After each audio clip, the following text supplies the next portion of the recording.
ಇಲಾಖೆ ಸಂಪೂರ್ಣ ವೈಫಲ್ಯ ಇಂಥ ಒಂದು ಘಟನೆ ಆಗಿದೆ. ಗೊತ್ತಾಯ್ತು ಸರ್, ಇದು 4 ಲೈನ್ ರಸ್ತೆ ಇದೆ. ಒಂದು ದಾರಿಯಿಂದ 5 ನಿಮಿಷ ಇದ್ದರೆ ಗಣಪತಿ ಹಾಕಿದ ಹೊರಗಡೆ ಹೋಗ್ಬೋದು.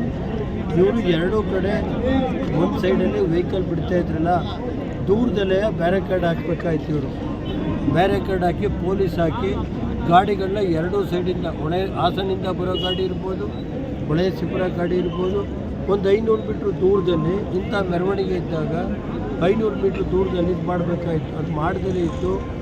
ಆಗ ಪೊಲೀಸರು ಇರಲಿಲ್ಲ ಅನ್ನೋದು ಒಂದು ಭಾವನೆ ಇದೆ, ಜಾಸ್ತಿ ಬಂದಿಲ್ಲ ಅಂತ ಪಬ್ಲಿಕ್ಸ್ ಒಂದು ಭಾವನೆ ಇದೆ. ಸರಿ, ಒಟ್ಟು ಒಂದು 25 ಜನಕ್ಕೆ ಇದಾಗಿದೆ ಅಂತಾರೆ. ನಾನು ಹೇಳೋದು ಕೂಡಲೇ ಇದು ಗಂಭೀರವಾಗಿ ಸರ್ಕಾರ ಇದ್ರ ಬಗ್ಗೆ ಸಮಗ್ರ ತನಿಖೆ ನಡೆಸಬೇಕು ಅಂತ ಪೊಲೀಸ್ ವರಿಷ್ಠಾಧಿಕಾರಿಗಳಿಗೂ ಗಮನಕ್ಕೆ ತಂದಿದ್ದೀನಿ. ಎರಡನೇದು, ಯಾರು ಈ ಕುಟುಂಬ ಈ ಅನಾಹುತದಲ್ಲಿ ಪೊಲೀಸ್ ಇಲಾಖೆ ವೈಫಲ್ಯದಿಂದ ಆಗಿರೋದ್ರಿಂದ ಕೂಡಲೇ ಸರ್ಕಾರ 10 ರಿಂದ 15 ಲಕ್ಷ ರೂಪಾಯಿನ ಅವ್ರಿಗೆ ಪರಿಹಾರ ಕೊಡಬೇಕಾಯ್ತು.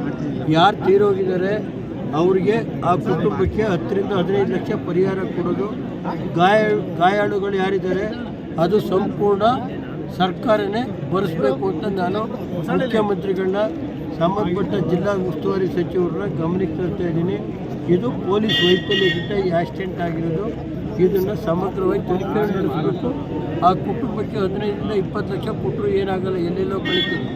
ಆ ಕುಟುಂಬ ಏನು 5 ಹೋಗಿದೆಯೋ 10 ಹೋಗಿದೆಯೋ ಅದನ್ನು ಕೊನೆಗೆ ನಾನು ಈ ಬಂದಾಗ ಈ ಘಟನೆ ಬಂದು ನಾನು ಗಂಟೆ ಆಯ್ತಿದ್ದ.